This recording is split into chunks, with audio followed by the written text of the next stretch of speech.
The best explanation for Mozart's death involves the recently detected fracture in his skull. Okay, so they're saying that the best way to explain, or an explanation for his death involved a fracture in his skull. So they saw a fracture in his skull. The crack, most likely the result of an accident, could have easily torn veins in his brain, allowing blood to leak into his brain. Okay. When such bleeding occurs in the brain and the blood dries, many of the brain's faculties become damaged, commonly, though not immediately, leading to death. Okay, so when they dry, they basically lead to death. This explanation of Mozart's death is bolstered by the fact that the fracture shows signs of partial healing. Huh, okay. The claim that the fracture shows signs of partial... What's your conclusion? Oh, I'm jumping ahead.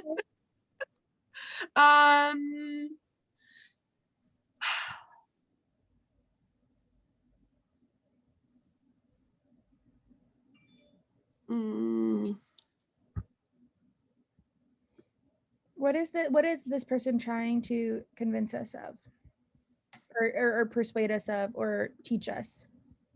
That when that kind of bleeding happens, it leads to death, or when the bleeding dries. What is all of this supporting? All of this leading up to? Death, explaining how he died.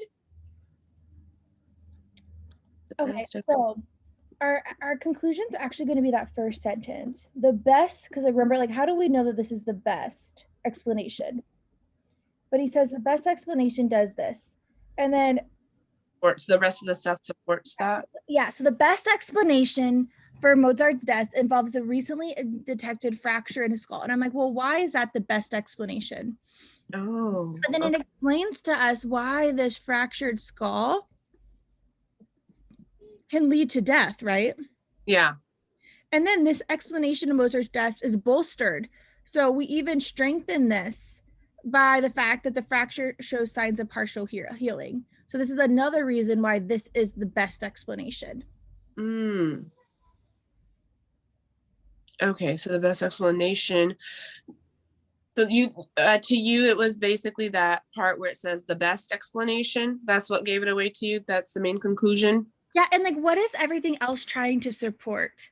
Like, what the rest of this is kind of just facts. No one really can argue with that, but I could come up with what I think is the best explanation for Mozart's death, right? Yeah. Okay. All right. So then go on and read our question stem. The claim that the fracture showing signs of partial healing figures in the argument in which one of the following ways? All right, so make a prediction. What is the relationship between that pink sentence to our main conclusion? It's just additional support. Excellent. Okay. Right. So A is it shows that Mozart's death could have been avoided. No, we're not either. B, it shows that the fracture did not occur after Mozart's death. We're not talking about after his death. This one's really tricky. Yeah. But like, why does the fact that the fracture shows partial healing support that his death was from the fractured skull? Like, why does it matter that it was partially healed or not? Because that means that he was alive at that time. Exactly. Yes. So let's leave B open for a minute. Okay. C, it shows that dried blood impaired Mozart's brain's faculties. Yeah. Many of the brain's faculties became damaged, commonly, though not immediately. It shows that the dried blood impaired Mozart's. Well, yeah, it does say that, but I don't think. But does the partially healing show that the dry blood impaired it? No. No, that's very irrelevant. So we can go No. ahead and cross that one off. Yeah. Yeah, it has no connection to that partial healing part. Okay, D, it shows that Mozart's death occurred suddenly. No, probably not, because we don't know that it occurred suddenly or not. yeah.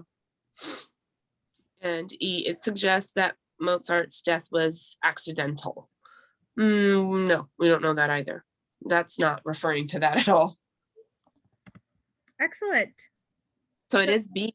Yeah, do you see how, like, and this one's a lot harder, but do you see how, like, even by process of elimination, at least we can make B work, right?